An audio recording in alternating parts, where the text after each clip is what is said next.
Capítulo segundo. Primer contorno de dos figuras bizcas. Pobre era el ratón cogido, pero el gato se alegra aún por el ratón más flaco. ¿Quiénes eran los Thénardier? Digámoslo desde luego, después completaremos el cuadro. Pertenecían estos seres a esa clase bastarda compuesta de personas groseras que han llegado a elevarse y de personas inteligentes que han decaído, que está entre la clase llamada media y la llamada inferior, y que combina algunos de los defectos de la segunda con casi todos los vicios de la primera, sin tener el generoso impulso del obrero, ni el honesto orden del ciudadano. Eran de esas naturalezas enanas, que llegan con facilidad a hacerse monstruosas, si por acaso las caldea un fuego sombrío. Tenía la mujer el fondo de un bruto, y el hombre era de la estofa de un pordiosero vagabundo. Ambos eran, en el más alto grado, capaces de cierta especie de repugnante progreso que se hace en el alma.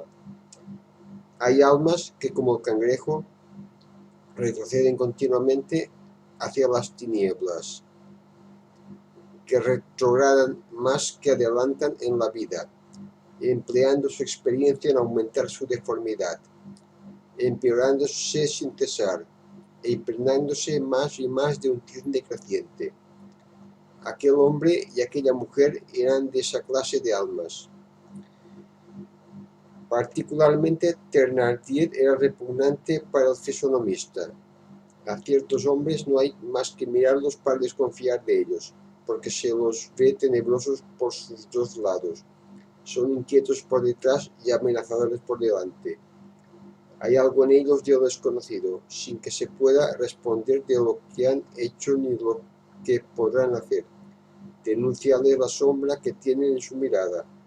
Con oírlos pronunciar una palabra o con verlos hacer un gesto se entreven sombríos secretos en su pasado y sombríos misterios en su porvenir. El tal Thénardier, a creer su dicho, había sido soldado. Él decía que sargento. Había hecho probablemente la campaña de 1815 y aún se había conducido bastante bien, a lo que parece. Después veremos lo que había de cierto en esto. La muestra de su bodegón era una alusión a uno de sus hechos de armas. Habíale pintado por sí mismo, porque entendía algo de todo. Por supuesto, mal. Era entonces la época en la que la antigua novela clásica, que después de haber sido Clelia no era más que Lodoisca, siempre noble, pero cada vez más vulgar, habiendo caído de la señorita de Scuderi en la señora Barthélemy-Hadot y de la señora de Lafayette en la señora Bournon Malalme, incendiaba el alma amante de las porteras de París y tal vez arrasaba a algún tanto las de los alrededores. La señora Thénardier era lo suficiente inteligente para leer tal especie de libros, los cuales constituían su alimento intelectual.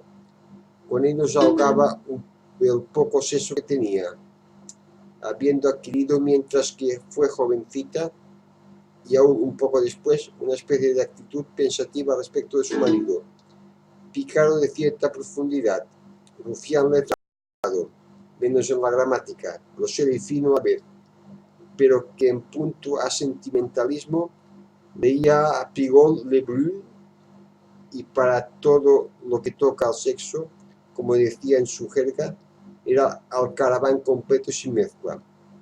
Su mujer tenía como 12 o 15 años menos que él. Después, cuando los cabellos novelescamente llorones comenzaron a blanquear, cuando la mejera se desprendió de la pamela, la Thénardier no fue ya más que una gruesa y mala mujer que había saboreado estúpidas novelas, pero no se leen necesidades impunemente, y de aquella lectura resultó que su hija mayor se llamó Eponina. En cuanto a la menor, la pobre niña estuvo a pique de llamarse Gulnara. debió a no sé qué graciosa diversión producida por una novela de Ducré Duminil llamarse Aselma.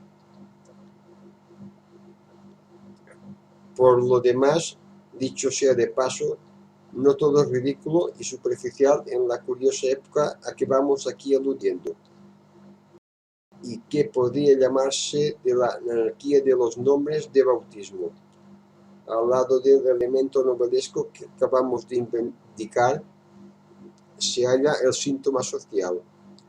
No es nada raro hoy que el hijo de un carretero se llame Arturo, Alfredo o Alfonso, y que el vizconde, si todavía hay vizcondes, se llame Tomás, Pedro o Santiago. Esta dislocación que pone el nombre elegante al plebeyo y el nombre campesino al aristócrata no es más que un remolino de la igualdad. La irresistible penetración del soplo nuevo se ve en esto como en todo. Bajo esta discordancia aparente hay una cosa grande y profunda, la Revolución Francesa.